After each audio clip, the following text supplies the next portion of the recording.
जय जिनेंद्र गुरु जी। जय जिनेंद्र बच्चों, आज की कहानी का शीर्षक है सम्यक भक्ति से उपसर्ग मुक्ति।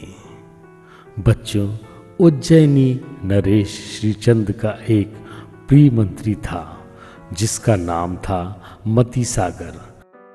उसका इकलौता पुत्र महीचंद्र, चूंकि सम्राट के प्रिय मंत्री का पुत्र था और अत्यंत विनयवान था, अतः सम्राट श्रीचंद ने उसकी सभी प्रकार की लौकिक एवं आध्यात्मिक शिक्षा दिलाने की जिम्मेदारी स्वयं ने ले ली। थोड़े समय में ही महीचंद्र समस्त प्रकार की विधाओं में निक्षात हो गया। गुरु प्रसाद से महाप्रभावक श्री भक्तांबर जी स्तोत्र के चमत्कारी काव्यों पर तो पूर्ण दक्षता हासिल कर ली। एक दिन की बात, नगर के समीपस्थ विमोचित शून्यागार में निर्गत मुनिराज कमलासन लगाकर अंतरात्मा की खोज में ध्यान रस्त हो गए।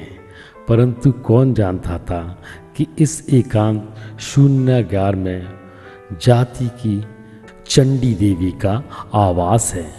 प्रचंड रौद्र मुद्रा और हिंसक अस्त्र शस्त्रों से सुसज्जित वेशभूषा उसके आतंकवादी प्रभुत्व की स्पष्ट घोषणा कर रही थी। प्रशांत मुद्रा के धारी मुनिराज पर अब उस पिशाचनी ने यथाशक्ति विविध उपसर्ग किए। कभी अंगारे बरसाए तो कभी हिंसक पशु सिंह, चीते, भेड़ी आदि उन योगी पर छोड़े। परंतु मुनिराज तो समता भाव पूर्वक सबर और निर्जरा का मार्ग प्रशस्त कर रहे थे। सम्राट श्रीचंद के कानों में भी यह चर्चा सुनाई पड़ी कि नगर के समीपस्थ विमोचित शून्यागार में एक मुनिराज पर घोर उपसर्ग हो रहा है। उन्होंने तत्काल नगर में सूचना कराई, जो भी मुनि के उपसर्ग को दूर करेगा उसे मुंह मांगा इनाम दिया जाएगा।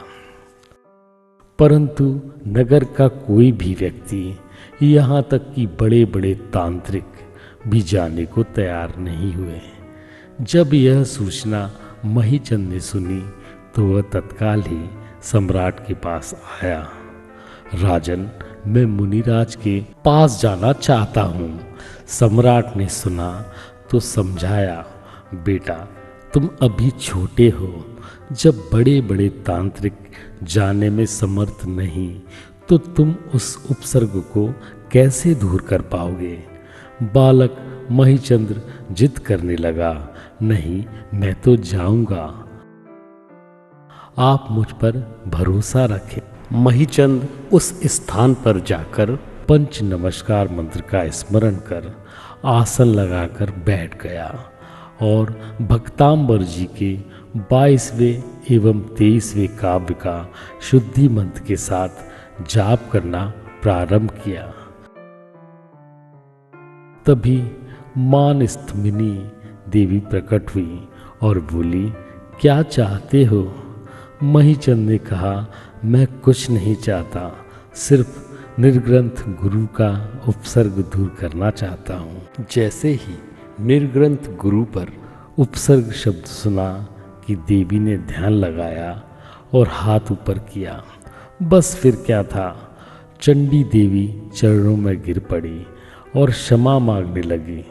तब मान स्थमिनी देवी ने कहा, मुनिराज से क्षमा मांगो। मुनिराज ने उसे क्षमा कर दी। चंडी देवी ने भी स्वयं व्रत ग्रहण किया।